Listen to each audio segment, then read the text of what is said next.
You're listening to episode 65 of Widowcast with Joanne Filomena, professional life coach and best-selling author of Widowed and the new release, The Widow Coach.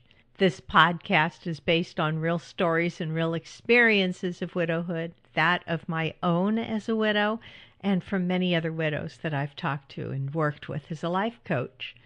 This is a Joanne the Life Coach podcast production, which also includes Weight Coach, and This Is Us podcast.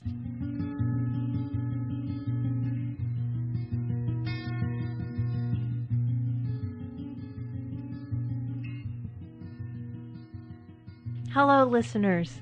It's a beautiful Sunday morning, chilly, October 1st. I know it'll be later than that when you hear this, once it gets all edited and uploaded. But I'm here on this Sunday morning with a little coffee, decided to jump on and talk to you all. I know it's been a little while.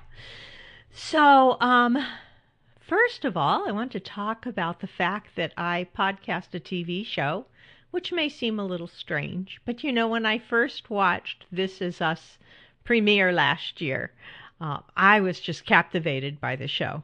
And I thought, every one of these characters needs a life coach, right? How could I resist? How could I resist? So it's been fun, and we're going to do it again this season. So yeah, if you watch, go look for that podcast as well.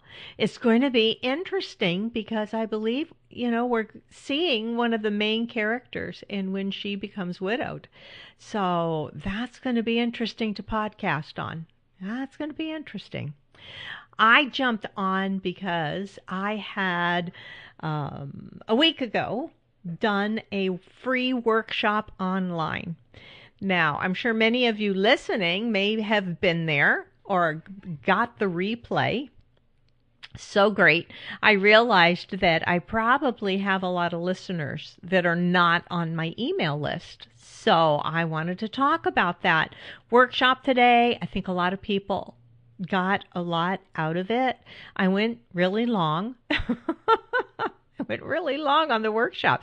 Workshops online are really supposed to be kept to about an hour or less because most people don't have more time than that to devote to it. Sit in front of their computer and watch it. I think we went over an hour and a half. It was really long, but it was great because there were questions and I coached somebody through the questions. It was really nice. But what I taught on that workshop was one of the first basic lessons that I teach in my Widow Coaches certification course. And I wanted to share it with everybody. First of all, to give you an example of the kind of tools that my Widow Coaches learn. But also because this particular tool can be so powerful in our own lives. I mean, all the coaching tools are. I self-coach myself every day. It's not like, oh, well, Joanne's a professional life coach and she life coaches other people, so she must have her life all together. No, coaches need coaching. I coach myself all the time because our minds are what create the stories that we tell ourselves. And we always have to go back in and take a look at what it is our mind is thinking. What is it our brain is telling us? It's a little like trying to keep your house clean. You can't clean up your whole house and then be done with it. Say, great, now my house will be beautiful, shiny forever and ever. So when I clean up my mind does not stay beautiful and shiny forever and ever. Old thoughts come up out of the subconscious that I say, wow, why the heck did I get that? Why am I thinking that? So I'm constantly coaching myself. A couple of the things that I shared. One was the coaching thought model. Now, this coaching thought model was written out by Brooke Castillo at the Life Coach School. And that is the reason I reached out to her to be certified as a coach to go study at the Life Coach School when I became a certified coach, because I recognized that thought model right away. It was like, that is it. That's exactly what I've always believed. That's exactly what I've learned from other sources, and that's what I want to focus on. It's a powerful tool.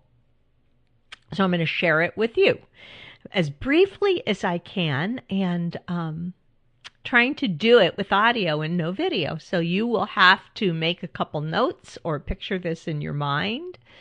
The coaching thought model is CTFAR, and I'll tell you what that stands for. The C is for circumstances. These are the facts in your life. Facts.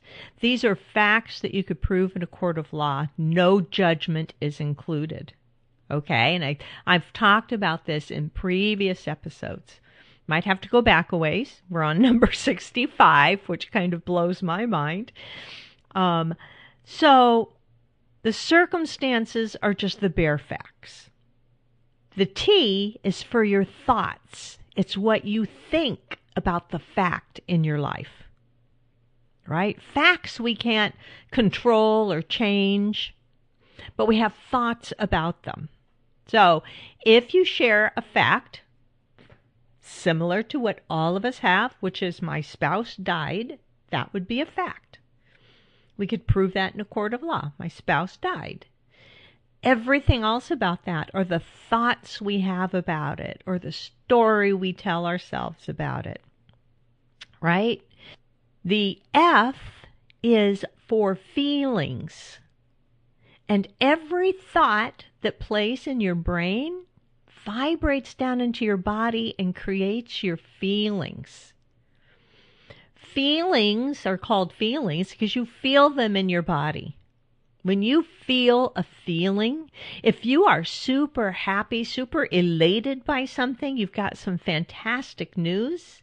To me, it feels like a lightness in my chest. It feels like energy that just lifts upward in my body. If I'm feeling really depressed and blue, wow, then it makes my legs feel heavy, my arms feel heavy, like I don't even want to lift them. Right? That's kind of like depressed for me. And for me, it's like a cold blue feeling in my body. I can describe my feelings. I've really learned to do that, to get into them so I could process my feelings. But our feelings never come from outside of us. That's the fascinating part, because we often attribute our feelings to something that's happened to us or something someone said to us. We might think that person just rubs me the wrong way. I always feel ticked off. She always makes me ticked off. She doesn't make you ticked off. What ticks you off is what you think about her or what you think about what she says. She says something to you and you make it mean something that ticks you off. She may not have even intended it that way.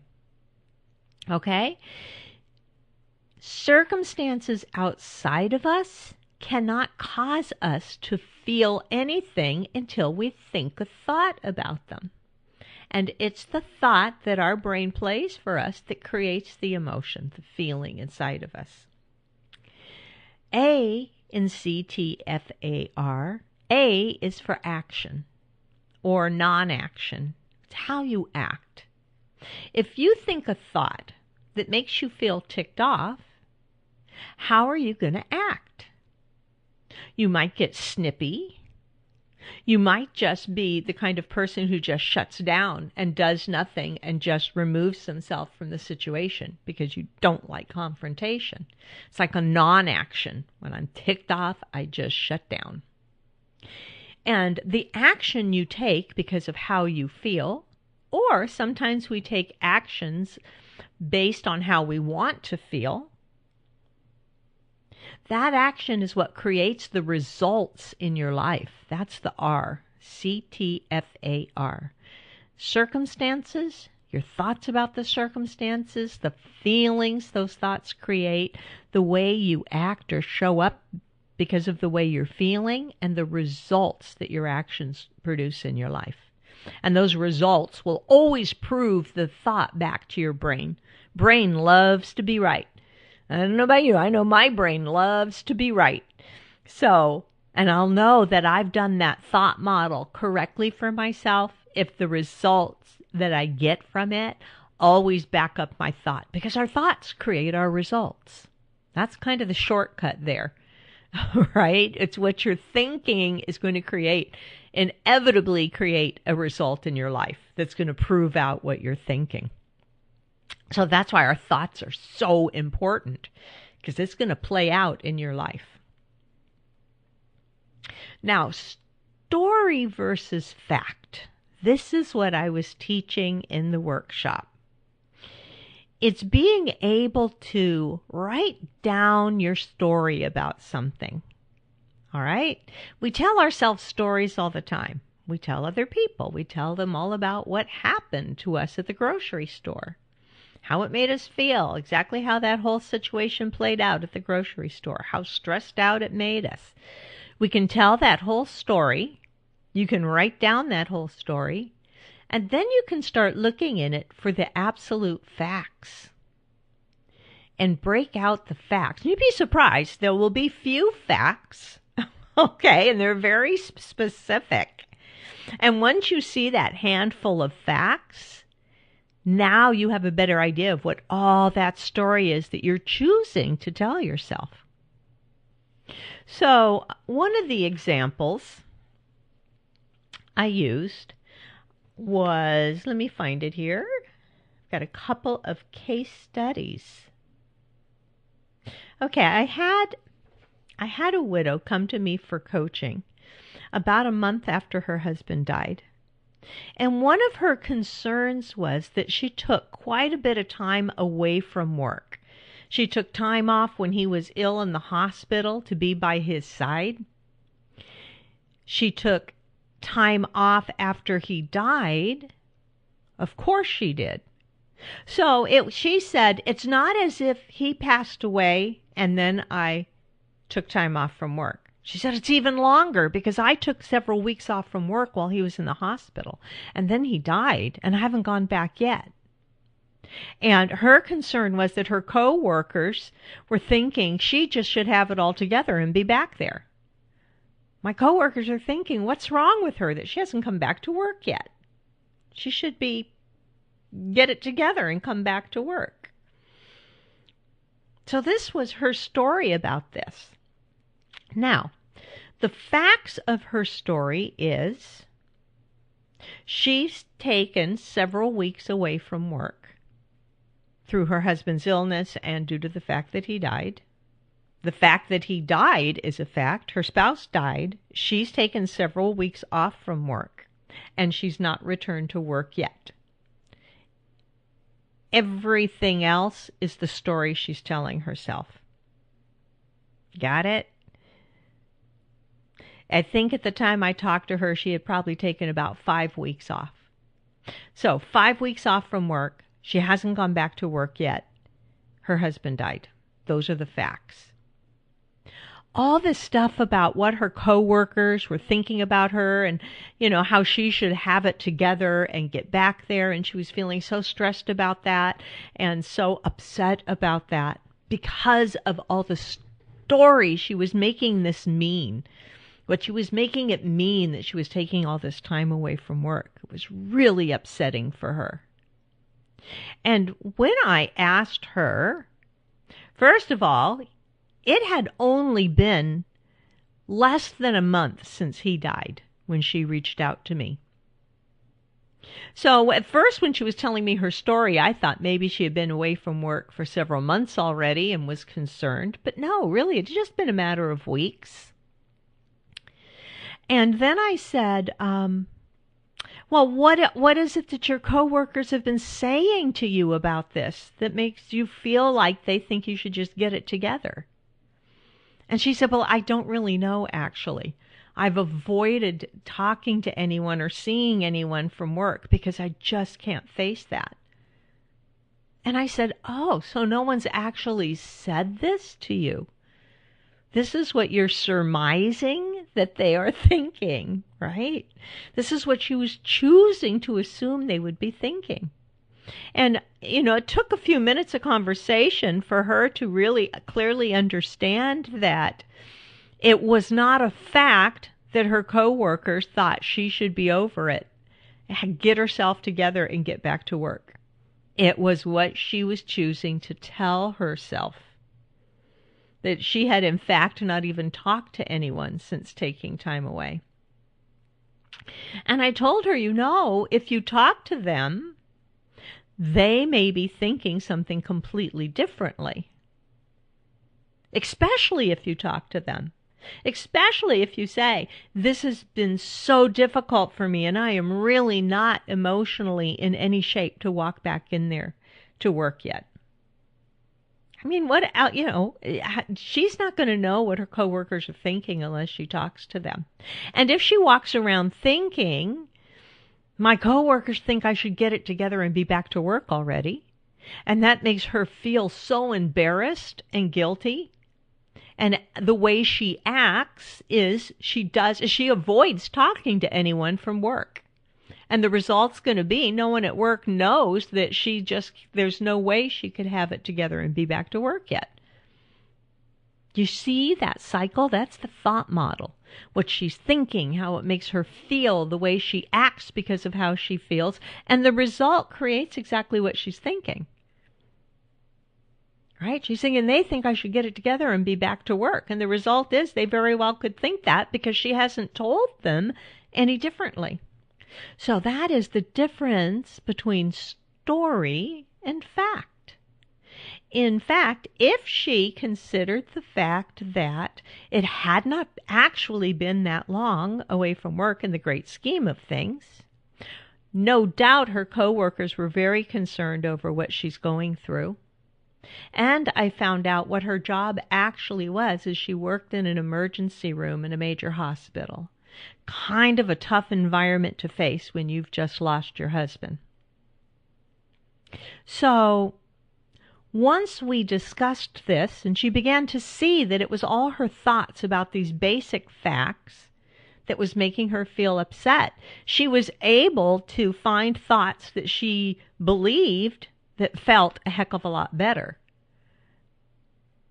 If she found the thought that they may be concerned with how I'm doing because I've kind of hidden from everybody for a while. So that gave her the courage to pick up the phone and talk to some of the people at work about the time she was taking and how much more time she was wanting to take to work through her grief after losing her husband and take care of all the things she felt she needed to take care of after he passed. So there you have it, the difference between story and fact. Now, after this webinar, after this workshop that I taught for everybody, I sent out a couple of little worksheets. And I've talked to a few of the widows that were there, and I'm so delighted that some of you reached out to me for that. And we talked about finding the circumstances to coach. All right, this is the way I teach it to my coaches. And I gave them a real client sample. And this is the story from one of my widow clients. She said, I have no passion for my daily work whatsoever. I want to wake up with a purpose, be helpful to others. I want to look forward to my day instead of dreading it. I don't have enough money to live comfortably. Due to my spouse dying, I live month to month, only paying bills with little to no money left over. I work almost every hour of the day. When I'm not working, I'm sleeping. I want my life back, time for myself, with my children, with my friends. And probably most importantly, I'm ready to quit kicking myself around for some of the choices I've made that haven't been the best. I never really learned how to handle money. I always left that all up to him. So if you listen to that story, and you might want to rewind this and listen to it a couple times, see if you can spot the facts in that story. It can be harder than you think. So many that I talked to, they felt that it was a fact that she didn't have enough money to live comfortably. That's not a fact. That's the thought that she's thinking about her finances. Okay? The fact is that she has money coming in. She has a job. She says she has no passion for her work. So there's a fact that she has a job. She has daily work. Another part of that is that she pays bills. What she thinks about paying bills is that she lives month to month only paying bills with little to no money left over. That still doesn't make it a fact that she's not living comfortably, because that is subjective. Subjectively, she's saying, I'm barely making it, just paying my bills with little to no money left over. And I would think, what is it? No money or little money? How much money is left over? Okay? The fact is, she has a job, she pays bills. That's it. Everything else is what she tells herself about that, which makes her feel really desperate and scared, because she thinks her financial situation is awful. Now, I'll tell you the truth behind that bit of the story. She did have money left over each month after paying her bills from her income. It wasn't the same amount of money that was left over after paying bills when her spouse was alive. So she did have money left over to live on. She could no longer travel freely like they used to. They used to take trips more than 4 times a year. And the truth was, between savings accounts and investments, she was worth over $500,000. She was just freaked out about her finances because she didn't have as much money coming in each month, income actually coming in, as she used to have, and felt that it was cutting things really close.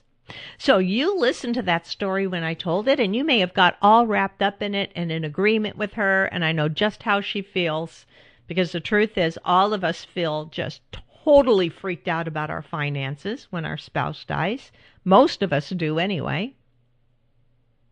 Okay? But those were the bare facts about her finances. She pays bills. She has a job, so there's a paycheck coming in.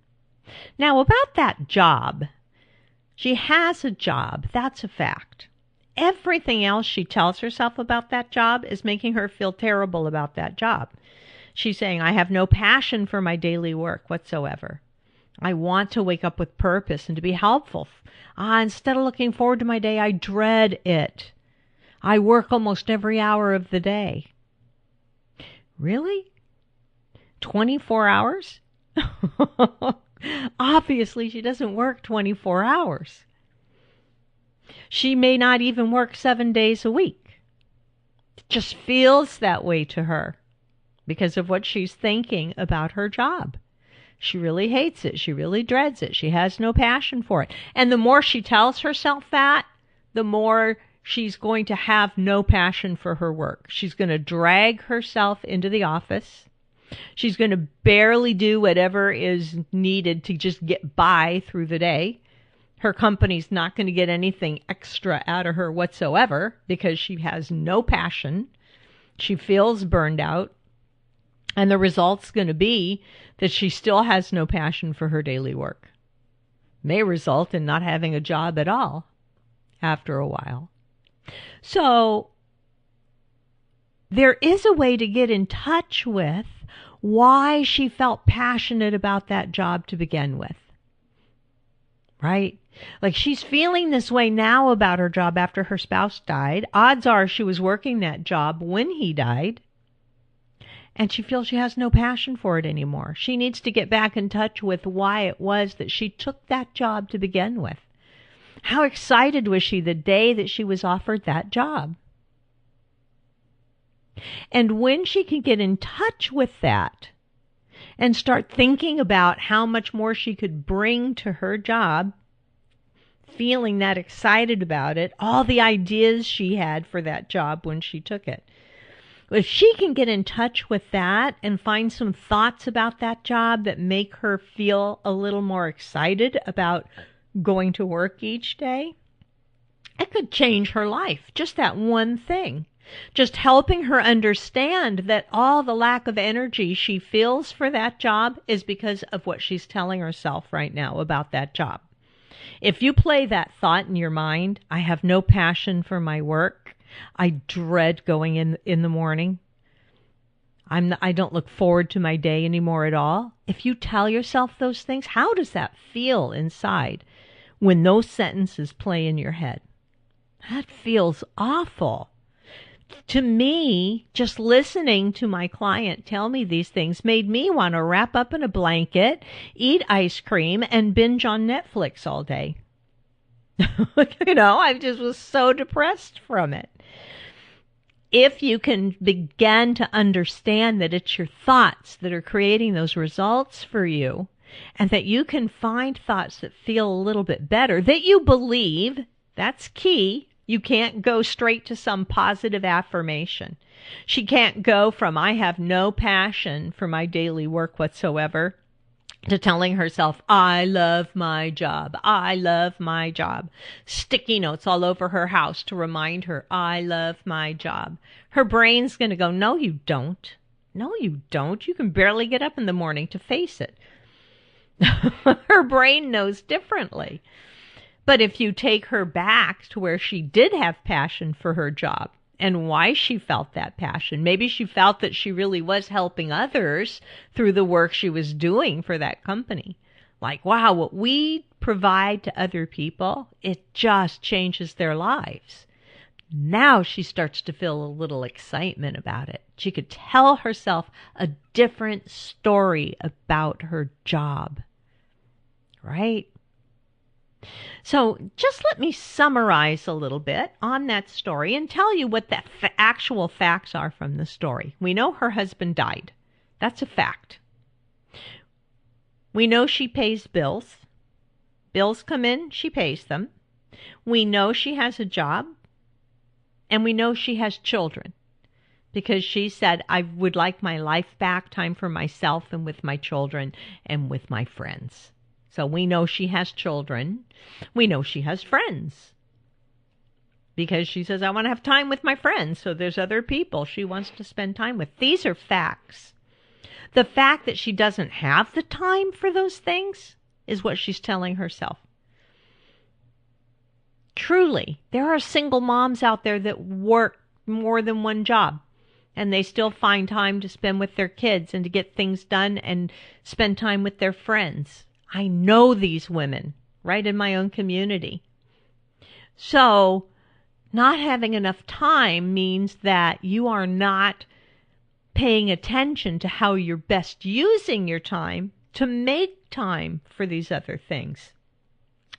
She's dragging herself through work every day because she thinks that she has no passion for it whatsoever. That alone is exhausting. So when she gets off work at 5 o'clock, or even if she has to work till 6 o'clock because they keep her an hour overtime, she's going to be so exhausted. She's just going to come home, slap some food on the table for her children, go flop on the sofa in front of the TV, and spend no time with her kids, no time with friends, because she's mentally beaten down and exhausted, and it's a result of her thinking. If she understands that she can feel a little passion for her job, get through her day with a little bit of positive attitude, when she gets off work, she can feel like, yay, done for the day, can't wait to go home. Maybe I can connect with the kids, depending on how old her kids are. She could have young kids she needs to pick up and go home and feed. Her kids may be grown, but she wants to spend time with them. She has the whole evening. She has the weekends. She could get up a little earlier in the morning to take time for herself. That was one of the first things that went by the wayside after my husband died. I no longer did my basic morning routine that I used to do without even thinking about it. You know how it is that you just have this automatic routine you do when you get up out of bed? And I was in such shock, and I'm sure many of you experienced the same thing, that getting out of bed was an effort. And I wouldn't even remember to brush my teeth, let alone to meditate, to do a little yoga or any of the other stuff. It just kind of all went by the wayside. My goal initially was to get downstairs to the coffee pot without having to sit down and cry for a couple minutes in between. Okay?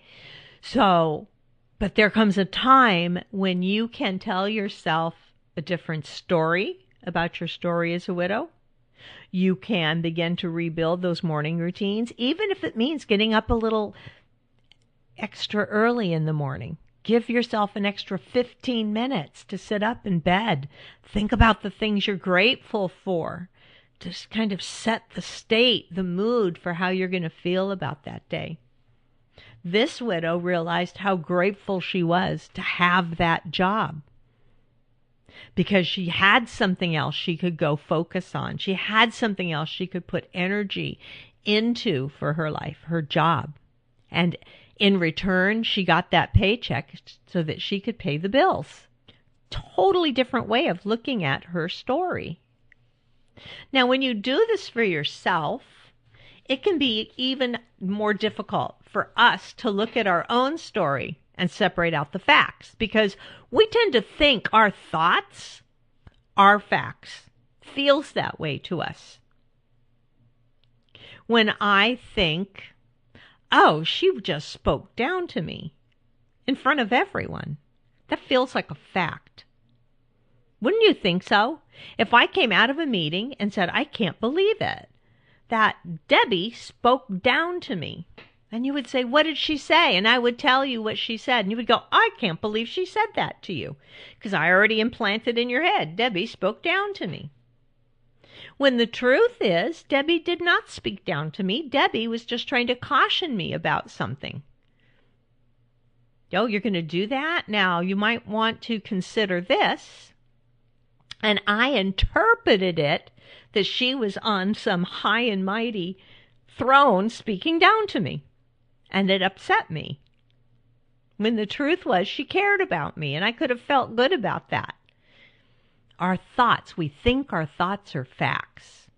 So, if you have a stressful or a painful situation you're currently dealing with, sit down with a notepad, just a little piece of paper, and write out in detail. I mean, it doesn't have to be a book. I'm just going to write a paragraph maybe about what it is that happened that's bothering you. Just write it all out. And then look back at the written story. This is the best way that you're going to be able to differentiate what you're thinking from what is actual fact. Okay? Look back at your story and see if you can list just the facts of the situation. Remembering, facts can be proven. You could walk into a court of law and prove it is a fact.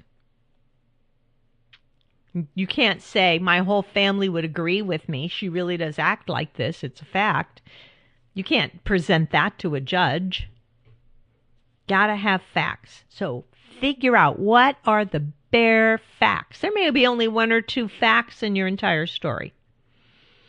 If your story is about something someone said to you, and you can quote them verbatim, their words can be part of the fact. Okay? You could say, my daughter said, back off, Mom. That's a fact, if she spoke it. But at whatever you made that mean, all your thoughts about it are your story. So break out your facts. And then look back at those bare facts and think about what your opinions and thoughts were about those facts when you wrote out your little paragraph of story. What was all the stuff you were telling yourself about those facts? And how did your added opinion or your interpretation of those facts cause you to feel? Right? You want to break out the facts. You want to look at all the things that you were thinking that were opinion, they were subjective, how it feels to think that. And can you see how your thoughts about the facts are why you feel the way you do? And it's not the facts themselves that make you have those feelings. It's what you're thinking about them, right? You want to be able to look at that and consider that. It's a powerful tool. It's a very powerful tool, and it's the first step. It's the first step in learning to coach yourself. Is what is your story that has you so upset? And how else might you rewrite that story for yourself? First, you have to break out the facts. Okay, you came home upset. I'm having the worst day ever. I had to wait in line forever at the grocery store. Forever at the grocery store while this woman fiddled with stuff. God knows what she was trying to write a check on. Then I got cut off in traffic. This man was so rude. He just cut right in front of me. I almost ran into him. Could have created an accident. I could have been hurt. Thank God I'm safe in my house now. This has just been awful. I'm sick to my stomach. Let me tell you that story a little differently. The lady in front of me at the grocery store was struggling with something, and it took a little extra time. But it's a good thing because I got to cruise the little packets of nuts and decided to bring home a little packet of mixed nuts to have with my salad later on. And driving home, some man needed to make a quick decision. No telling what was going on with him that he jumped in the lane in front of me. He seemed to be in a hurry. That's it. There was no, I almost ran into him, I almost had an accident, I almost got hurt. I waited forever in the grocery store. It was not forever. It was maybe 3 extra minutes. It can feel like forever. Unless you are like looking at the headlines of whatever scandal newspaper is on the stands there in the checkout, right? It all depends. And this is just like one little errand run in the afternoon that can ruin your whole day because you're thinking all those things. And if you think about them differently, it changes everything. Especially that standing in line at the grocery store, because that used to really irk me. And the last time it happened, I was actually feeling kind of compassionate for the checker because she knew people were waiting and she was trying her best to straighten things out so she could finish the transaction with the lady. And I chose, once that was finished and I stepped up, I chose to look at her name on her little name badge, because checkers all have little name badges on, and say, "Wow, Kathy, I having a great day?" Or "How are you, Kathy?" And I laughed and we joked with each other a little bit. And I think I felt good because I felt like I've probably lightened her mood a little bit after that. And I made her realize I was not the least bit angry. I mean, I didn't have to say it to her. I didn't say, "Wow, that took a long time, but don't worry, I'm not angry." That definitely didn't work. But being able to say, "Hey, Kathy, how's your day going?" And she gave me that look and I laughed, like my day is going. You saw that lady. I just got the look and I laughed.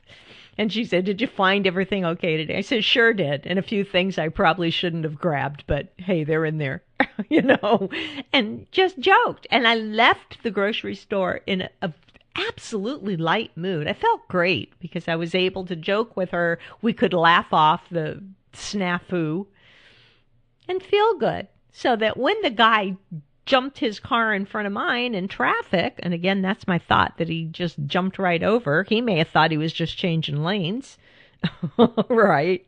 So when this car suddenly came over in front of me in traffic, I was in a much better frame of mind to deal with it to begin with. And I didn't feel the least bit annoyed. I thought, wow, he must be in a hurry. And I, again, felt almost a little compassionate, like, wonder what's going on with him, that he is, kind of driving a little unsafely, jumping over. Again, my interpretation.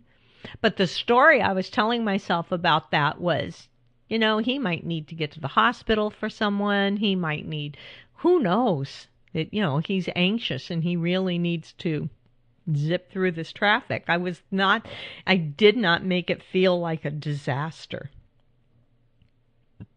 So always consider that. Even the little stories driving in traffic. I've talked to you guys before about sitting in my car, gripping my steering wheel, going, come on, when I'm sitting stuck in traffic. Like that really helps me feel better, right? It does not.